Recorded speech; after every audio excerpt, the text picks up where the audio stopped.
à défonder la pudeur comme en notre deuxième moment, ne risque-t-on pas, en effet, de sacrifier le fort intérieur du plus intime de soi, comme des autres,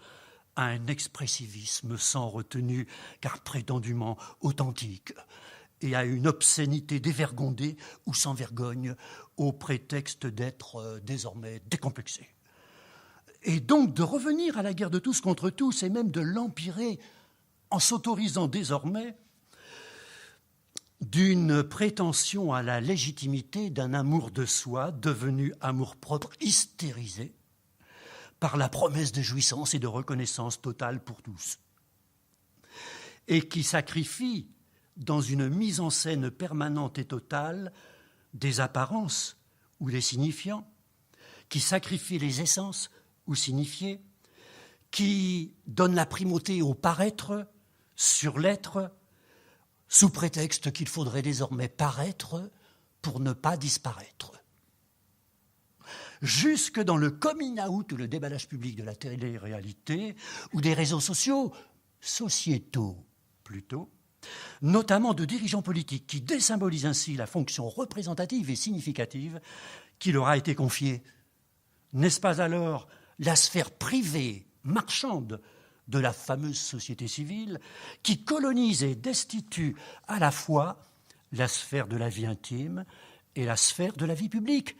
en leur imposant de plus en plus les pseudo-lois de son espace et de son temps d'une marchandisation de plus en plus obscène, dans sa prétention impériale à la domination totale sur les corps, les cœurs et les esprits. Mais que penser aussi de telle ou telle appartenance communautaire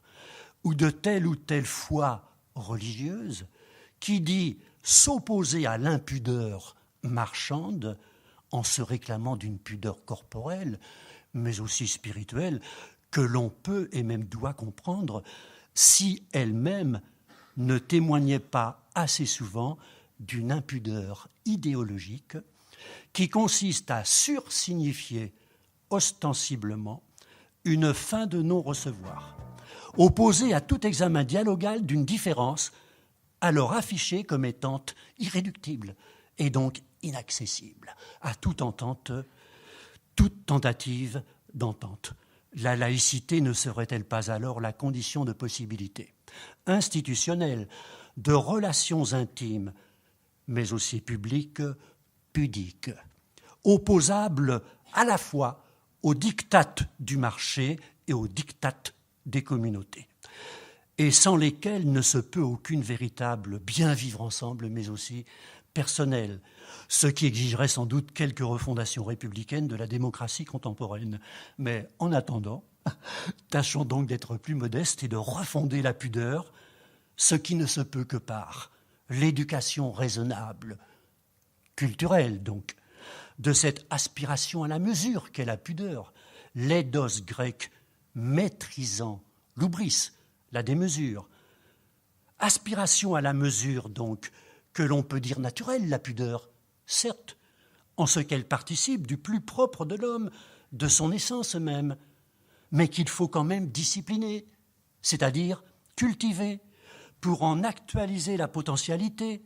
et lui faire porter ses fruits, c'est-à-dire toutes les autres vertus morales et sociales, qui consistent dans le juste milieu entre le trop peu et le trop,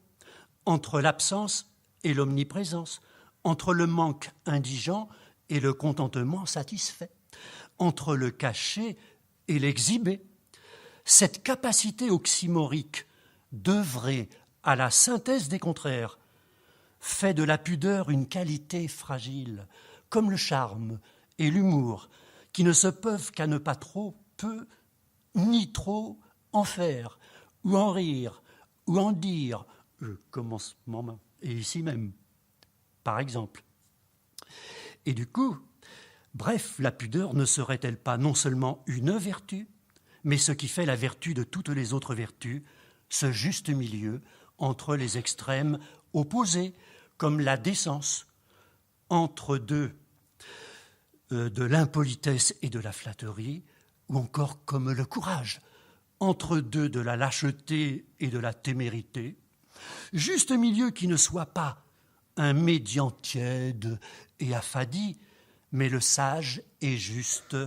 entre deux des corps, des cœurs et des esprits qui se côtoient, qui s'éprennent, qui s'entendent ou se comprennent dans le dévoilement réciproque discret, le clair-obscur complice, la donation mutuelle réservée des émotions, des pensées, des paroles et l'accomplissement d'actions partagées de façon passionnément raisonnable, c'est-à-dire dans le juste milieu qui évite à la fois le trop de la fusion passionnellement consommée